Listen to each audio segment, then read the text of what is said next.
Dear students, welcome to the classes of Ray Academy.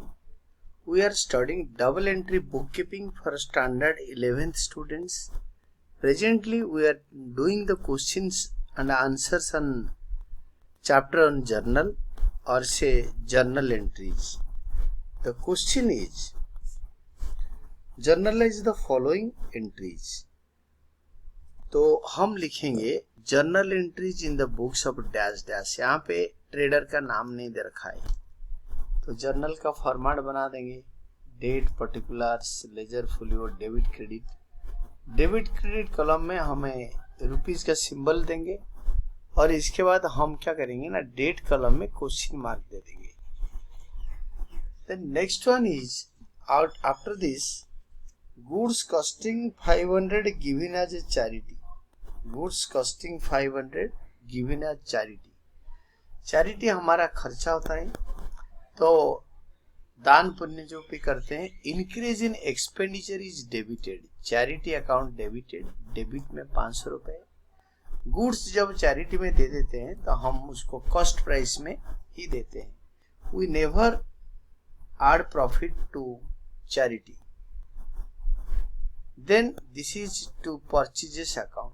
तो जब goods हम charity में देते हैं उसको हम परचेजेस अकाउंट के से ही काटते हैं। आपके purchases it is decrease in expenditure. Purchases हमेशा खर्चा होता है, तो decrease in expenditure is credited and increase in expenditure is debited. और नरेशन दे देंगे being goods worth ₹500 given as charity.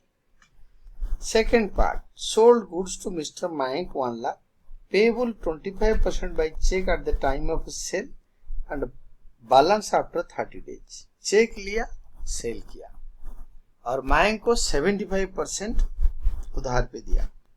तो मयंक डेबिटेड 75%, जिसको हम उधार पे सेल करते हैं। He is our debtor. Debtor is an asset. Debtor जिसको उधार पे हम सेल करते हैं, तो increase in asset is debited. और 25% हमने 1 लाख का चेक लिया तो एसेट बढ़ गया। ये दोनों एसेट है। Debtor is an asset, bank is an asset. तो increase in assets both are debited. 75%, 25%। To sales, increase in revenue is credited being sold goods for cheque and on credit. Cheque लिया 25,000 का और credit में लिया 75,000 का, दोनों receive किया। Third, received 975 from Hare Krishna in settlement of his account of 1000। तो 975 receive किया, तो क्या रिसीव किया? कैश ही रिसीव करे होंगे, तो cash account debited. Increase in asset is debited. Increase in asset is debited. Cash asset है, एसेट बढ़ रहा है। Increase in asset is debited to in full settlement. तो डिस्काउंट अकाउंट या discount allowed account. Increase in expenditure is debited. Increase in asset debited, increase in expenditure is debited to Hare Krishna. Decrease in asset is credited. Hare Krishna as our debtor. Debtor से debtor decrease हो गया, decrease in asset is credited. Being received cash in settlement. Full settlement नहीं लिखा है, इन settlement. तो इन settlement में इनसे लिया 975 और 25 रुपए नहीं लेंगे, छोड़ दिया है उनको। टोटल कैरी फॉरवर्ड करो नेक्स्ट पेज के लिए। नेक्स्ट पेज में ब्रॉड फॉरवर्ड लिखो, then you can see the next one. Fourth, received dividend of 60 paise in a rupee from the official receiver of Rajan who owed us ₹1000। तो official receiver मतलब वो bad debt हो गया है, तो bad debt के लिए हमने 60% लिया 1000 का, तो कैश बढ़ गया। Increase in asset is debited, तो 60% ऑफ 1000 600 रुपए। Increase in asset is debited. Bad debt account debited, increase in expenditure is debited. Bad debts account debited 400 to राजन। राजन हमारा क्या है? राजन हमारा डेटर था, तो decrease in asset is credited. Being received cash from official receiver, यानी court सारे property जब्त कर रखा है, उनसे हमने रिसीव किया। 4 के बाद फिफ्थ होता है आपके charge interest on drawings.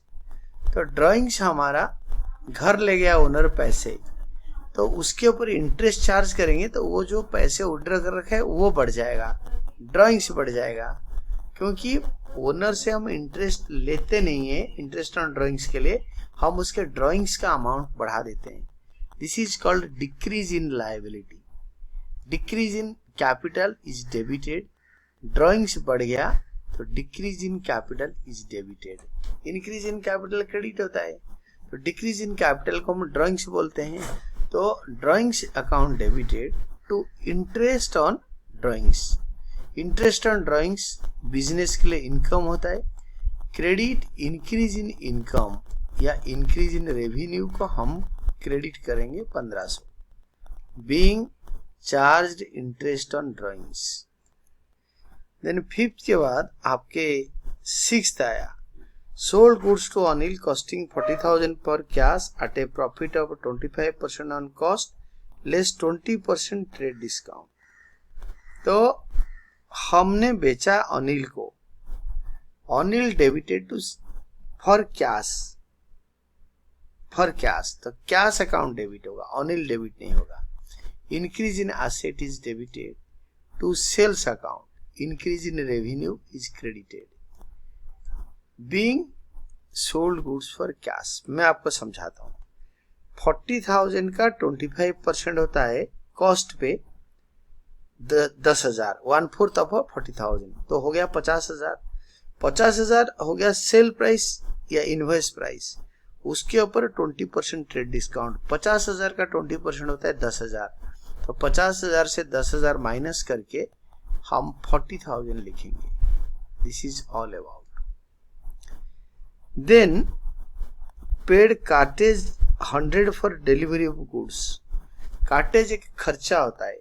Increase in खर्चा डेबिटेड, increase in expenditure is debited and decrease in asset is credited. पैसे कम हो गया तो cartage to cash, being paid cartridge.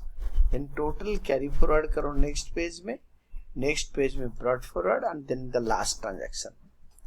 Last होता है paid income tax. Income tax कभी बिजनेस के ऊपर नहीं लगता, पर्सन के इनकम पे लगता है। This is a personal tax, किसी इंसान के ऊपर, किसी आर्टिफिशियल इंसान के ऊपर, किसी कोई bank is an artificial unit, personal account, तो उनके ऊपर लगता है। कोई पार्टनरशिप फार्म के ऊपर लगता है, तो पर्सनल पेमेंट होता है income tax. It is never levied on the business. तो that is drawings account debited. यहाँ पे कैपिटल डिक्रीज हो गया, decrease in capital is debited, decrease in capital is debited to cash account, you can say cheque account. Decrease in asset is credited, being paid income tax. And these are all about the explanation of all the important questions, important points, and यही आपके solution है।